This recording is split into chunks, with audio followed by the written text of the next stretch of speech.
世界银行 （World Bank）， 一个听起来既神秘又庞大的国际金融机构，它的存在对我们每一个人的生活都可能产生影响。但是，你真的了解它是怎样的一个组织吗？它是如何运作的？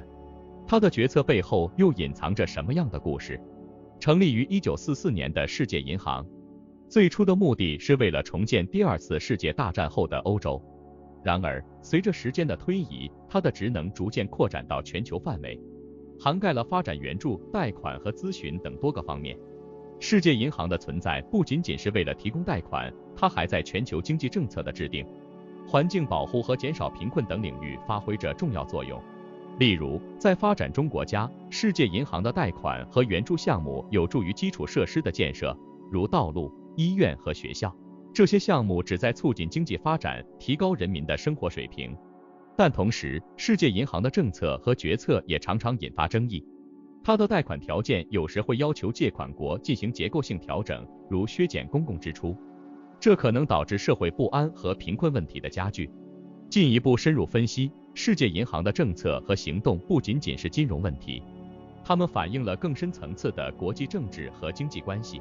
作为联合国的一部分，世界银行的决策过程和优先事项常常受到其最大股东国，主要是工业化国家的影响。但是这种结构有时会被批评为对发展中国家不公平。亲爱的朋友们，非常感谢你们一直以来的支持和鼓励。我们在 YouTube 社区发起了一个投票，希望听听你们的声音。这是一个展现我们共同价值观的绝佳机会。请来表达你的看法，让我们一起探讨和分享。你可以在视频下方的评论区找到投票的置顶链接，期待你的参与。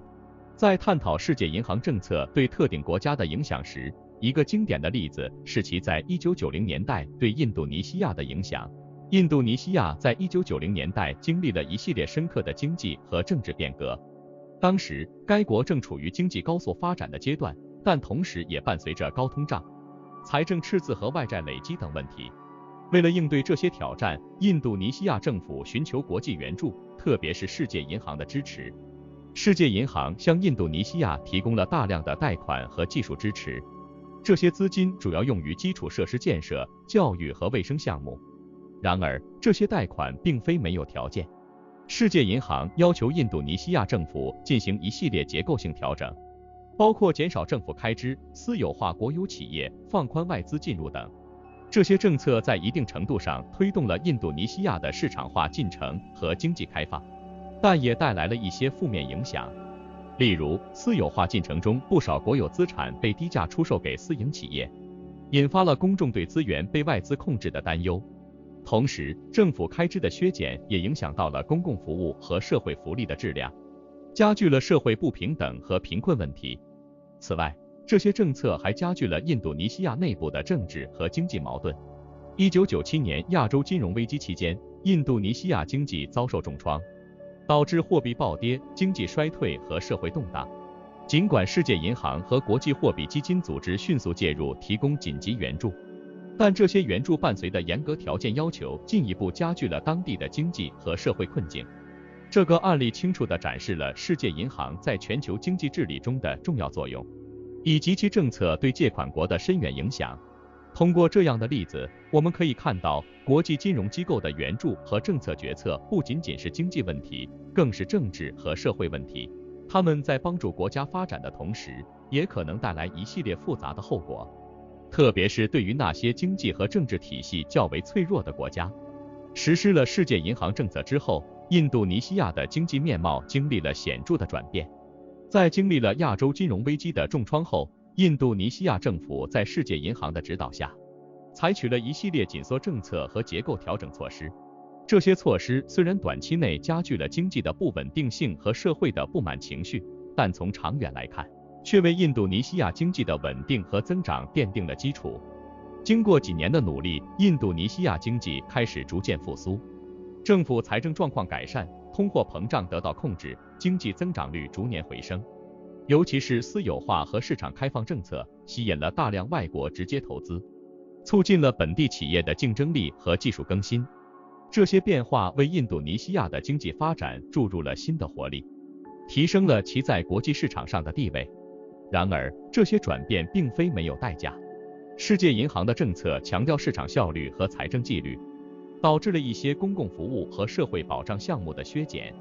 这在一定程度上加剧了社会不平等，使低收入群体面临更大的生活压力。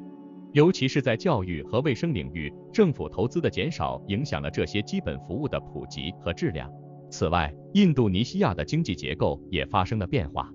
在世界银行的推动下，印度尼西亚加大了对外贸易和工业化的力度，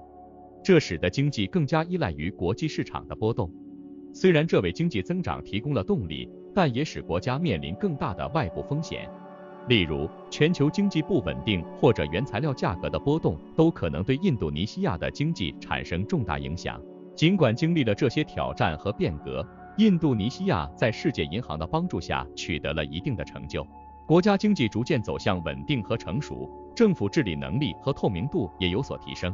这个例子说明，虽然国际金融机构的援助和政策可能带来短期的痛苦和不稳定，但从长远来看，他们可以为国家的经济发展提供重要的支持和指导。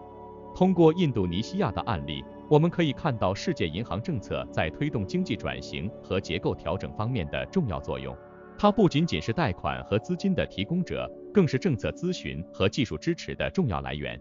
这些经验和教训对于其他发展中国家在面对经济困难和挑战时，也具有重要的借鉴意义。大家好，我们是一个充满热情的初创团队，致力于创作精彩的视频内容。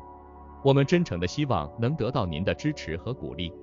如果您喜欢我们的视频，请不吝点赞和订阅，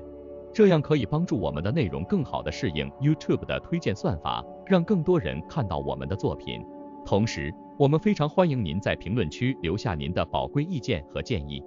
无论是喜欢、不喜欢，或是其他任何想法。您的每一次互动对我们都至关重要。感谢您的观看和支持。世界银行在全球范围内的影响不仅限于单一国家如印度尼西亚的经济转型，它的触角延伸到了世界的每一个角落，影响着各国的发展路径和国际经济的格局。以非洲大陆为例，世界银行在这里扮演着至关重要的角色。非洲多数国家面临着诸如贫困、疾病和教育不足等严峻挑战。世界银行通过提供贷款、技术支持和政策建议，帮助这些国家建设基础设施，改善公共卫生系统，提高教育水平。例如，在肯尼亚，世界银行资助的项目帮助修建了道路和桥梁，改善了农村地区的交通条件，促进了当地的农产品销售和经济发展。在尼日利亚，世界银行的资金支持了当地的抗艾滋病项目，帮助减少了疾病的传播。在拉丁美洲，世界银行的作用同样显著。面对该地区普遍存在的经济不平衡和社会不公问题，世界银行不仅提供财政援助，还提出了一系列改革建议，如改善治理结构，促进社会包容和环境可持续发展。在巴西，世界银行的项目支持了亚马逊雨林的保护工作，帮助减少了森林砍伐和生物多样性的丧失。然而，世界银行的影响并非总是积极的。在一些情况下，其政策和项目引起了当地社会的抵制和批评。例如，在一些国家，世界银行资助的大型水利和能源项目导致了环境破坏和社区迁移，引发了环保和人权方面的争议。这些例子表明，世界银行在推动经济发展的同时，也需要更加关注其政策和项目的社会和环境影响。总的来说，世界银行作为一个国际金融机构，在全球经济发展中扮演了极其重要的角色。它不仅提供资金支持，更重要的是，它通过政策建议和技术支持，影响着各国的发展方向和政策选择。然而，正如任何大型组织一样，世界银行的决策和行动也存在争议和挑战。在推动经济增长和减贫的过程中，它需要不断调整和优化其策略，以更好地平衡发展与环境保护、社会公正与经济效率之间的关系。通过这些实际的例子，我们可以看到，世界银行不仅仅是一个金融机构，它还是全球经济和发展格局中的一个关键参与者。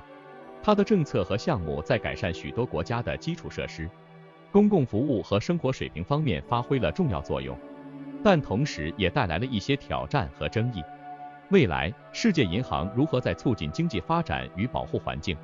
维护社会公正之间找到更好的平衡，将是一个值得关注的问题。